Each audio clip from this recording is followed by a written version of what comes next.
I'm going to hit record right now. So I'm going to record this just because there is one person in the other group who might benefit from seeing this. And then after we go through the tracking form, I'll pause. I'm just saying that for Claire. All right, so let me go ahead and share my screen. It's not saying that it's recording, is it? It is. Oh, there it is. Yes. Okay, good, good, good. Okay, so now I'm going to share my screen.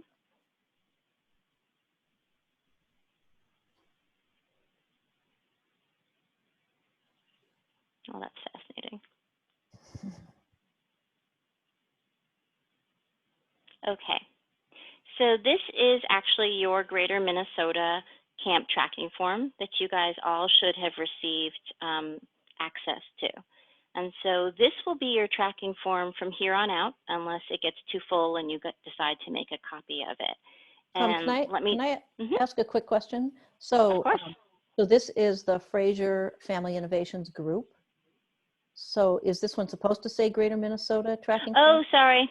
This one's supposed to say Fraser. So let me go to the Fraser one. There's Fraser Family Innovations, sorry. Okay, so this is the Fraser Family, they're exactly the same. You'll notice that now I see that you guys are also on it with me, so that's excellent. And you'll just see that the first page has some basic instructions. So one of the things you can see is if you click on this little, anything that like has a little triangle there, if you click on it, there's some notes in there. And all of you are shared on this. If you want to share this with an admin person, you can. This is really your tracking form. Don't share it with the participants though, unless you're just sharing it in a view format. So the first tab, you can see there's tabs on the bottom. So it works like an Excel spreadsheet, only it's in the clouds if you guys aren't familiar with Google Sheets. This is the tab that is the most important, is the participant registration tab. It's pretty self-explanatory, so you're just getting their first name, last name, their email address for the training. Please ask them to give us some type of permanent email address. And so that would be like their personal email address. And that's because sometimes people leave agencies after they finish training and we're trying to locate them. If they really don't want to, they don't have to, but this is part of the reason why we don't have a lot of people on the roster, is because they moved and we can't track them. And then their primary role in training will mostly be a licensed therapist.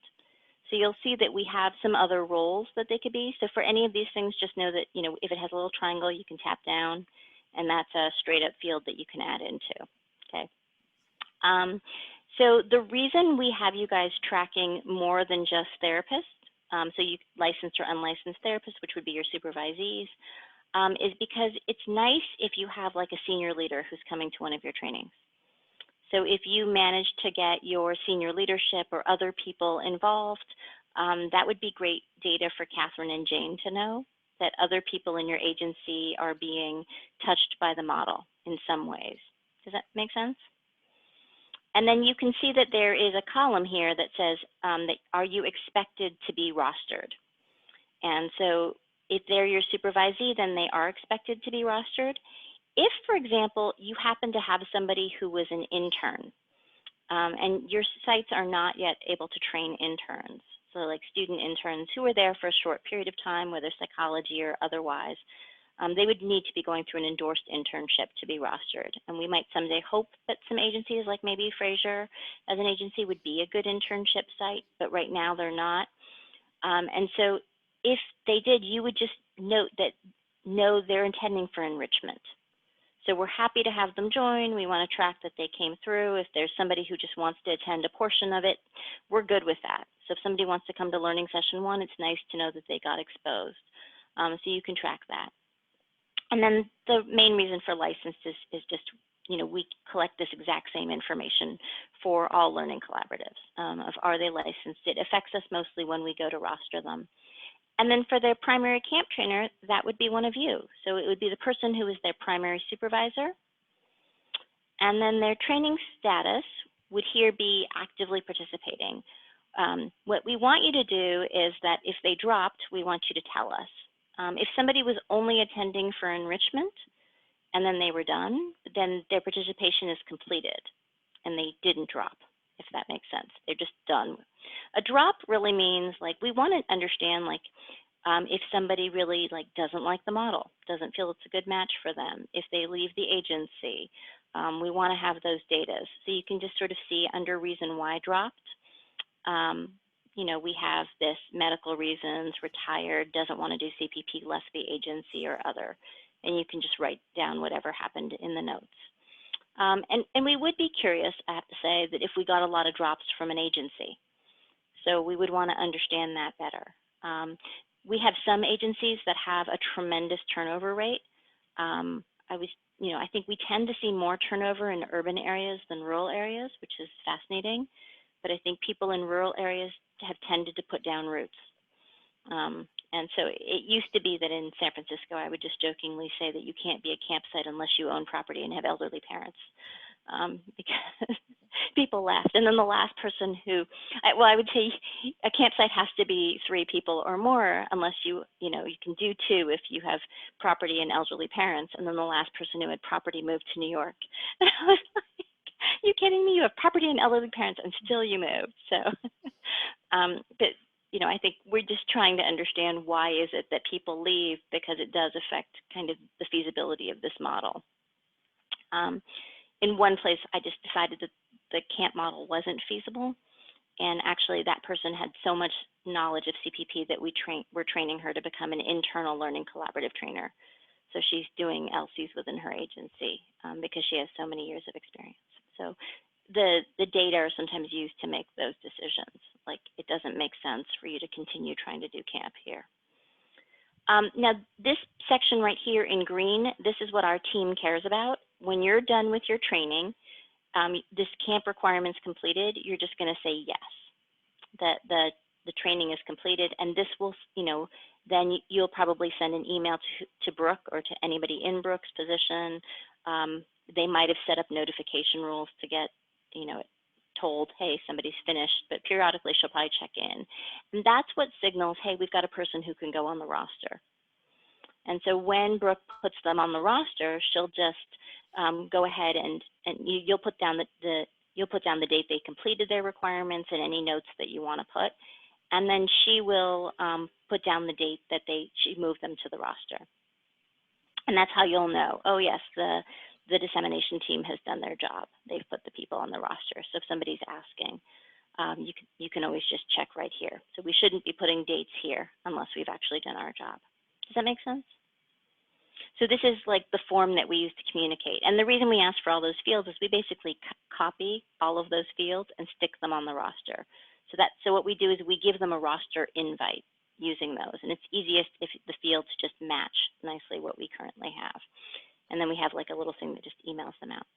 So you can see here that this is just for your purposes. You get to track. You would put down all the names of all the people you're training and who their primary trainers are. And you would just track when their core didactics were done. So you would just say, yep, it's done and done on this day, and who are your trainers? So all of your people have finished their core didactics, and you could just put all of your names and Jane's name down. If for some reason somebody missed something, this is where you would also track that. You would just be writing down in the notes, like, nope, actually they need to make this up until they made that up. You can see that for your core competency workshops, we also have this, did they finish core competency workshop 1? And you put the date and hours. We have up to 4 core competency workshops. You don't have to do 4 core competency workshops. What it is that we ask as part of camp that you do the equivalent of 2 days, but over the full training period. And what we say is you can do 1 2-day kind of session, you can do 2 one-day sessions, or you can do 4 half-day sessions. It's really up to you. We believe that when you have longer periods of time, like massed learning, people move more. So if you can get a day in here and a day there, that seems to work best, although that might not be the case in Zoom. And so what you might notice here, this is just kind of silly, let's just pretend that this is Adriana, and this is Chandra, and let's say Adriana is trained in 2020. So you would just note that, hey, Adriana finished her core competency workshop in 2020, but Chandra finished her core competency workshop in 2021. So this form allows us to be on different time things. And, Adriana, she completed her core competency workshop in such and such a date. We might have one where we overlapped in some ways. So this is just, the tracking here is individual. So it's different from a learning collaborative where you don't need the dates in the same way. That's just because you're going to be adding people, as they come into your agency and as they get trained. So that's kind of why we designed the form this way. So everybody, you just would track, and then you'd say, is their case requirement met? And then is their case presentation requirement met? Their supervision, their fidelity requirement met? And so this sort of just, it gives you a place to track those requirements. The main reason why that is important is that on occasion, we've had people who start training in one kind of actual area of the country, and then they move. So they often move to Los Angeles. I don't know why, but they do. And they resurface in Los Angeles, and Los Angeles is a county where actually CPP is very much in demand. And if you are trained or in training in CPP, it is much, much easier to get a job because Los Angeles switched their prevention and early intervention dollars over to specific evidence-based models. And so if somebody is midstream in training, we would actually want to know specifically what they've done under your mentorship and what more they had to do. And so this like row would actually act as a transfer form where we would be able to look and say, oh, this is what this person's done. And so it just allows for seamless kind of passing of the baton in some ways. Does that make sense? All right, okay. And then just to walk through the rest of this form, and then I'll stop sharing and stop recording as well. But just this here is an optional form. So all of the rest of the forms are completely optional. You do not have to use them. But what you'll see is this is just for you to track people's attendance at your case conferences. So in an ideal world, right now you're doing them with Jane. Our minimum for camp is 1 hour monthly. Most people we would hope are attending. If for some reason you had somebody who wasn't attending, you would really want to have some attendance notes to kind of back this up. And it could be that they're not attending and it's really for very good reasons. Maybe they had a baby, but you need to be able to track like, hey, when do they hit what we would consider a minimum dosage of so this is why we set up this form. So it just allows you to track, and it should actually help you out because it should total everything up automatically at the end. So there should be a way that it gives you the totals, and it should give you a total for the number of presentations because there are some formulas that are stuck in there as well. But you don't have to use it, but you do have to just make sure that people are, going to them.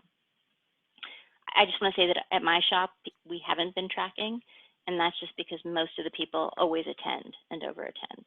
So we haven't, and our case consultations are longer than we specify.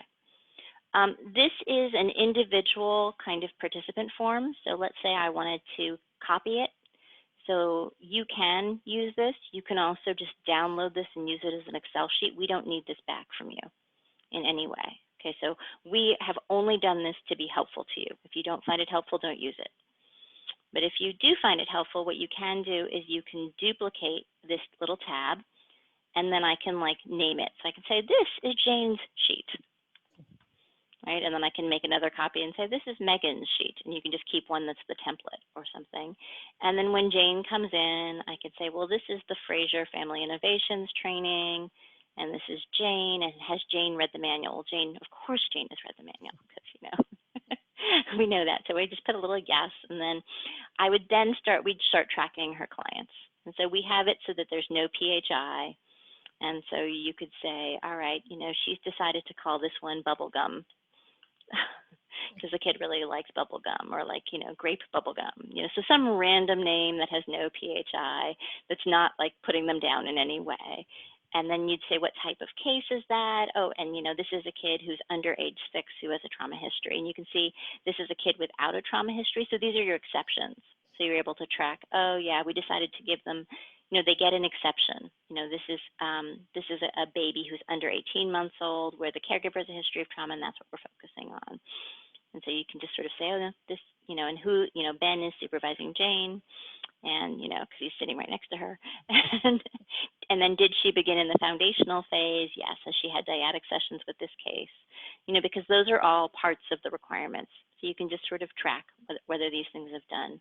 And then you have this little thing that says any concerns that the case shouldn't be counted as a CPP case. And this is just in case it happens, just in case you have a trainee who really feels like I couldn't screen for trauma, I couldn't do some of the core elements. If you really just keep noticing that the trainee is doing PCIT, then you would really have an open discussion with them about the fact that they may be doing beautiful work, but it's a different model or circle of security, and that this, like, how can we make this more CPP? And if it doesn't get more CPP, then we might not be able to really count this case towards rostering because it's not CPP. So that's just this sheet. So I'm going to just delete it so that you don't have that confusing thing in there. And then, so this allows you to track the elements. And then I'm going to do one last little screen share. So, oops, I should have just stayed on screen share. And then I'll answer any questions. Hopefully this is still recording. All right, so I'm just going to go to childparentpsychotherapy.com. And so a lot of times people will ask me questions, and I wanted to not be making things up. So here under providers, you can see we have a training overview, and we have our camp page, which hopefully most of you have seen. And at the very bottom of the page, we have all of our downloadable forms, right? So when people ask me a question like, okay, what is the training agreement? And this is also for you, you can see that. So you can see, oh, let's look at the participant training agreement. And if I take a look at that, and I make this a little bit bigger, you can see that these are the model components. And so these are the things that were on that tracking sheet. And when it comes to, so if somebody's like, will this case count, or how many do I have to see, or how long do I have? I think Adriana and I and Jane are happy to answer your questions, but this is the first place that you would go. So you would just, sort of see that here it says, at least 2 of the cases must be treated for at least 16 sessions. At least 1 of the 2 must have started at the beginning and included the foundational phase. So you can kind of see in the notes what the exceptions are here. Does that make sense? And you can see here, it says attended the CPP case conferences, and we said once a month, a minimum of 18 months, but 13 hours minimum. So we had to do that because we did have people who went on maternity leave. And then when they came back, we were like, oh, we need to have some kind of, absolute minimum that people need to make. So part of why the numbers are there is, you can see it, attending intensive CPP competency workshops. So we're expecting 12 hours minimum of training time. All right, so let me just pause there. I'm going to actually stop recording because that'll give a decent overview for anybody who missed.